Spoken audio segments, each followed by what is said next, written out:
Shalom Bapak Ibu yang dikasihi Tuhan, mari kita sama-sama belajar firman Tuhan hari ini tentang jujur. Kita akan membacanya bersama-sama dari Amsal. Demikian firman Tuhan.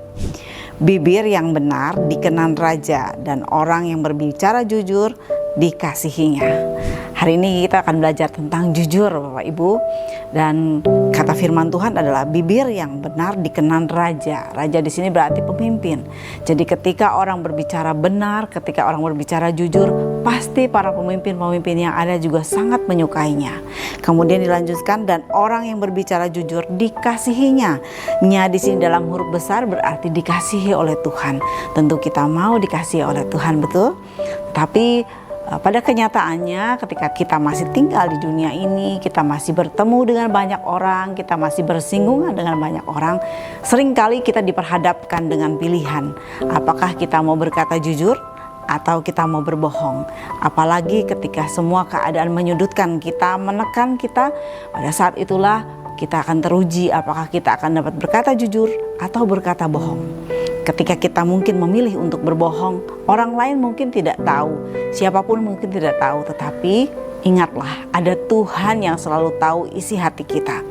Firman Tuhan mengingatkan kita dalam Amsal 4 ayat yang ke-23 dikatakan demikian. Jagalah hatimu dengan segala kewaspadaan, karena dari situlah terpancar kehidupan.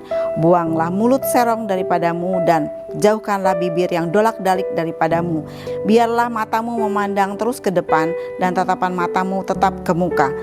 Tempuhlah jalan yang rata, dan hendaklah tetap segala jalanmu. Janganlah menyimpang ke kanan atau ke kiri. Jauhkanlah kakimu dari segala kejahatan. Wah, betapa firman Tuhan ini mengingatkan kita bahwa kita perlu menjaga hati kita.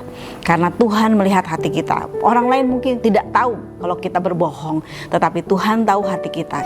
Itu sebabnya sebagai anak-anak Tuhan, mari kita berani berkata jujur, berani berkata ya di atas ya dan tidak di atas tidak. Walaupun mungkin dengan kejujuran kita menghadapi kesulitan, kita menghadapi tantangan, kita menghadapi tekanan, menghadapi suasana yang tidak enak. Tetapi percayalah, ketika kita memilih untuk jujur, Tuhan sangat menyukainya. Tuhan yang mengasihi kita itu akan menolong kita, melindungi kita, dan memberikan hikmat kepada kita apa yang harus kita lakukan. Engkau tidak akan pernah ditinggalkan sendirian ketika engkau berkata jujur. Mari terus kita sama-sama belajar melakukan kebenaran firman Tuhan. Walaupun dunia menolak kita, biarlah Tuhan yang tidak menolak kita, karena kita mau berkata benar dan jujur. Di sini dikatakan, kejujuran adalah kunci kepercayaan orang lain pada apa yang kita katakan dan lakukan.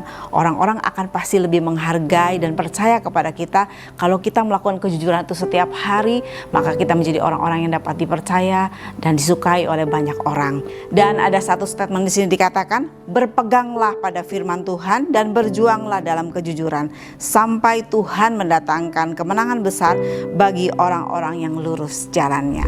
Selamat beraktivitas Bapak Ibu, selamat menjadi orang-orang yang tetap jujur. Tuhan menyertai dan memberkati kita semua.